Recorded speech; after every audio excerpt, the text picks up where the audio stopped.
So bagamat nga po sinabi na ng promoter ni Naoya Inoue na si Hideyoki Ohashi na lalabanan lang daw nila ang ating pambato na si General Casimero kapag nagkaroon ulit ito ng titulo, ay tila nagulantang na naman nga po ang lahat kanina lamang matapos mag-post ni Casimero sa kanyang official Facebook account ng poster kung saan nakalagay na magsisilbi umanong undercard ang kanilang magiging laban ni Naoya Inoue sa mega rematch ni Manny Pacquiao at Floyd Mayweather Jr. sa buwan ng Setyembre. Ayon kay Casimero ay nakakagulat daw ang balitang ito sa buong mundo. Pero hindi nga po natin alam sa ngayon kung totoo ba ito o gumagawa lamang ng ingay si Casimero kasi hindi nagtutugma ang sinasabi ng kampo ni Inoue na lalaban lang sila sa angas ng Pinas kapag may titulo na ulit ito. Pero tandaan po natin na may ilalabas ng malaking announcement si Casimero sa lalong madaling panahon patungkol sa kanyang laban. Pero syempre kung sakaling totoo man ang kanyang post na undercard talaga sila ni Inoue sa Pacquiao vs Mayweather, ay mas masaya yon para sa ating mga Pinoy boxing fans. Kaya naman tingnan na lang po natin kung sino ba talaga ang kanyang makakasagupa sa oras na ilabas na ng Kameda Promotions ang official announcement. Basta ang sabi ng Team Casimero member na si Joseph Rivera ay title eliminator daw muna ang magiging laban ni Casimero sa December at kapag nagtagumpay ay world title fight na ang susunod. Sa kabilang banda naman mga idol ay nabuksan nga po ngayon ang posibilidad na makasagupa ng ating pambato na si Carl James Martin ang former world champion na si Yukinori Uguni.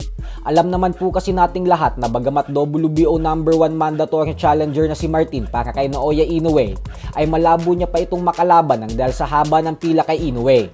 Kaya habang nag-aantay si Martin na mabakante ang mga titulong hawak ni Inoue ay posible niyang makasagupa si Uguni na kasalukuyang WBO number 6 contender ng Super Bantamweight Division para sa isang interim title belt.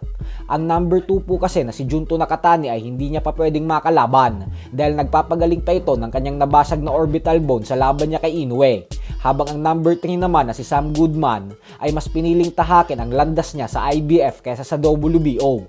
Ang number 4 naman na si Jerwin Angkahas ay may laban ngayong linggo sa featherweight division. At ang number 5 na si Luis Neri naman ay kakatapos lang din lumaban kay Casimero. Kaya ang number 6 contender na si Yukinori Uguni ang sunod na pinakamataas na rango na available at pwedeng labanan ni Carl James Martin.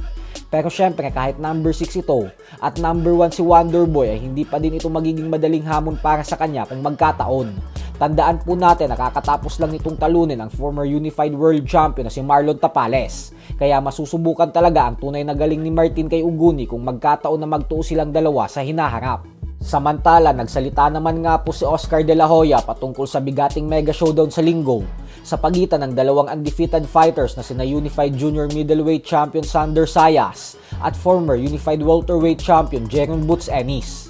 Ayon kay De La Hoya ay napakahirap daw sabihin kung sino ang mananalo sa dalawa dahil pareho daw itong magaling at hindi alam kung paano matalo sa boxing. Pero papanig daw siya ng bahagya kay Ennis nang dahil sa mas nagiging dominante daw ito sa lahat ng kalaban nito. Pero hindi umano ibig sabihin nito ay wala ng pag-asang manalo si Sayas. Kaya abangan po natin ang kanilang bakbakan sa linggo. So hanggang dito na lang po muna tayo mga idol.